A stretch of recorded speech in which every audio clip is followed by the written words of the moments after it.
Okay, morning skincare routine. I have this documented on basically every platform, but for my YouTube people, I would love to do the morning and the evening skincare for you. I'm going to do the morning separate and the evening separate just because the evening will probably be a lot longer and more complicated, and I just think I'll do a better job if I do it that way. Obviously, I've just woken up, don't mind my bed. This part is obviously not essential. You don't have to wear a headband. I will just say though, it's not just like beauty influencer, hype, Pinterest aesthetic, unnecessary internet crap to wear a headband. Like, they are so useful. I used to just put my hair in a bun when I would wash my face or do skincare, and I just don't know how I did that now because it just gets everything out of your face. And to be clear, if you're new, I used to have a lot of clogged pores, and this is the routine that I've done ever since I figured out how to get rid of those clogged pores. I don't think this morning routine is responsible for getting rid of them because there's nothing in this morning routine that addresses clogged pores or texture. That's all in the evening routine, but that will be a separate video, as I said. That's the thing that got rid of the clogged pores. This morning routine is just how I maintain it, and I guess it might interest people who have clog prone skin to see that they don't necessarily have to cleanse in the morning. So that's the first step. I don't cleanse in the morning. I keep all of my daily skincare in this little tray and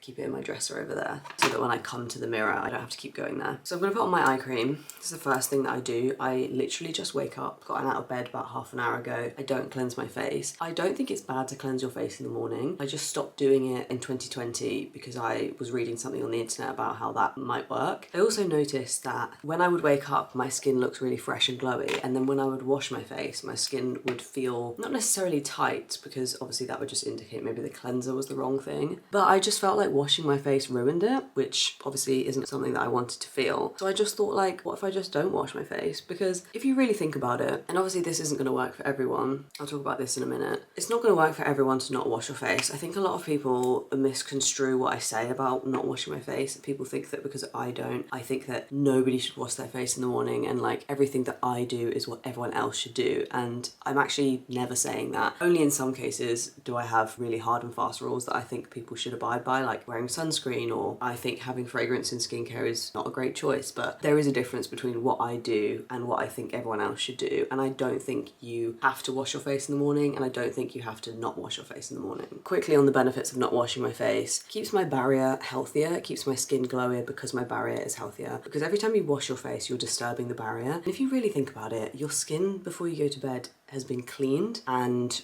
hydrated, and then you go to bed and assuming your pillowcase is clean, where is this imaginary dirt coming from? I don't buy it. Like, I'm not dirty in the morning, I'm not sweating in bed, I don't have particularly oily skin, so it just makes sense that in the morning, why would I be cleansing my face? Why would I? It's not dirty. It makes sense to cleanse in the evening because I've been wearing sunscreen and makeup and I've been going about my day, but I've literally just been in my house for like a few hours and waking up and cleansing my face just because the internet tells me so? I don't think so. So that's why I don't do it. If as I get older my skin changes, it gets oilier, I just don't like doing it anymore, I will change back. But it's been working great for me, and I just think it keeps my skin very resilient because I'm only disturbing my skin barrier once a day rather than twice daily. And I think over time that's like 50% less, and that compounds and adds up and makes a difference, and I really believe in it. Anyway, eye cream. This is the good old Green Tangerine Vita C. I always use a vitamin C eye cream in the morning. I don't use vitamin C on my face, it irritates my face, just don't get along with it, don't think it's necessary. I use other antioxidants like azelaic acid. Other antioxidants exist, and this is like half empty now. I got this in Seoul in South Korea. It's my second time using it. The first one I used up, I really liked it, but they changed the packaging since. I think there are a few things you should do in your skincare routine to be covering all the bases with your under eyes. I get a lot of compliments on my under eyes. I do understand most of my under eye, like the way that it looks, is genetic. I've never really struggled with my under eyes. However, I do look back at old photos. Granted, it's not a very flattering photo, and I think, I actually think my under eye products have really worked for me. I thought they did work for me, but I also thought I never used to have much darker under eyes, but I actually did, I guess. It was just very gradual and I didn't really notice the change. I think for taking care of your under eyes, because obviously under eyes are so genetic and dark circles are so genetic, that's why I don't make many videos on it. The three things that you can do are wear vitamin C eye cream in the morning, use a retinoid eye cream at night, and then wear sunscreen all the way up to your eye line, because a lot of people put sunscreen on their face and then they just sort of like barely touch on this part here, and that means that like the most delicate part of your face and the thinnest part of your face is getting no sun protection. So collagen there is just going to break down, and all problems that you get in your under eye area are going to be enhanced. I'm also very quickly just going to apply deodorant because I'm sweating. This is men's deodorant. I love men's deodorant. It's one of my favourite beauty things that I changed about my beauty routine in 2025. I just feel like women's deodorant, like the scent I think I've just used it for so long that I'm used to the smell and I start to associate the smell with BO. It's not because it's not working, it's like a psychological thing, but I really love using men's deodorant, I really do. It just feels so fresh and clean. The next thing I do is I wash my hands, because usually I've been touching my phone or something and now I'm going to spread stuff all over my face and I want clean hands for that. Now I'm going straight in with my barrier serum. This is the Purito Centella Unscented Serum. This is the old formula. I have probably about 4 more bottles to get through because I know everyone always asks me. To be honest, I'm a little embarrassed by that, so that's probably why I've not said. I've also not counted. I think I've only counted because I just rearranged my beauty drawers. I put about 4 pumps of that on my face because I'm trying to get through it quicker because I don't want it to expire. I low-key think it might have done, but like, it's still fine. So, do you know what I mean? And a lot of people ask me, are you splashing your face with water? Are you washing with water? Like, are you actually just putting it straight on your skin? And the answer is yes. No water is involved. I actually just thought to myself, one thing that's worth noting is I tend to do my skincare quite quickly after I've gotten up, because I noticed that if I leave it for like an hour, which might only happen on the weekend, I start to notice my skin, the feeling of it producing oil, which then makes me feel a bit and like I want to wash my face. I guess the tip here is do it quite soon. Or maybe if you're the type of person who likes to wake up, have like a slow morning and then do your skincare, maybe that's why you don't enjoy it, because the feeling of the skin in the morning, it just feels better to do it straight away. Sometimes I will end up washing my face, but it's very rare, less than once a month, maybe like once every few months. And sometimes if I just want to get rid of that feeling very quickly but I don't want to wash my face, I'll just spray a mist onto my face, like the Aven Thermal Water. Then I take my Cetaphil Daily Hydrating Lotion and I do about 4 pumps. People always say like, girl, you use so much moisturiser. I'm like, sorry? It's so thin. I like to do this. It's so thin and runny, like, you know, it's not the thickest moisturiser, so I don't think it's a crime to use a lot of it. And then people are always like, how's your skin so hydrated? And I'm like, anyway. I really like to rub this into like every nook and cranny, like here, up to my eye, onto my eyelid. Like, I don't like leaving areas neglected. I just love this moisturiser. And then I bring the remainder down onto my neck, because why not? It's so hydrating, like it's so lightweight, but the hydration stays for so long. I just really enjoy using it. I find it really refreshing. Or like when I'm going on a flight, maybe I get like an early flight and I put this on. Like, I've got vivid memories of like last year I went to my friend's wedding in Italy and I had to get up at like, 7 a.m, it wasn't that early, but to get a flight, and you know, it was the day after the wedding. And you know, when you're just like hello, feeling crusty, and I put this on and I was just like, feel like a drink. Not to be like an annoying influencer, but it does feel like a drink for my skin. I've just been doing this to kill a little bit of time because I never want to put my sunscreen onto wet skin. Because when you do, not only does the sunscreen look weird, but you are almost mixing that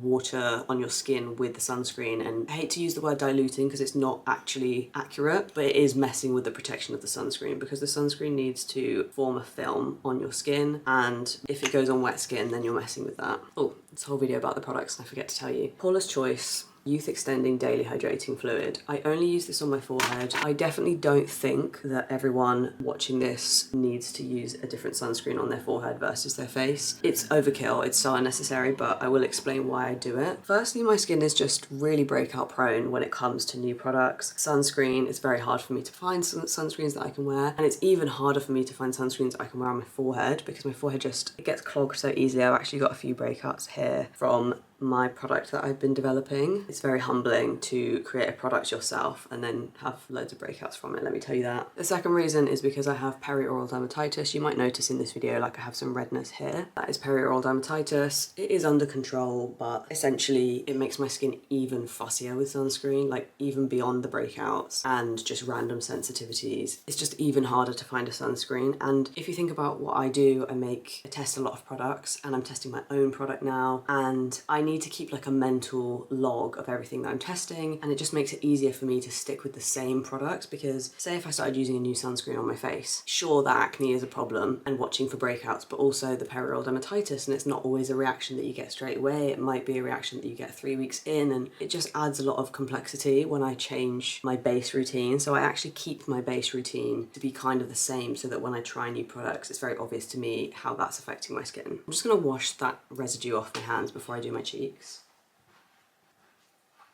Okay, and now I'm using my cheek sunscreen. This is the Ultraviolet SPF 30 Clean Screen. It says it's mineral, but it's a mineral hybrid. Most mineral sunscreens are not entirely mineral. They are usually mineral hybrid. I do this for one cheek and I just put it there, and then I do the same for the other cheek. I put it there. I've actually got a very detailed video on TikTok about how I spread this. I mean, it does take some finesse. I have a love-hate relationship with this sunscreen because I do get a lot of compliments on my skin when I wear it. I think because it just like evens out the colour, but at the same time, like I might not even be able to do this on camera. My mirror's just here. I'm gonna do it here.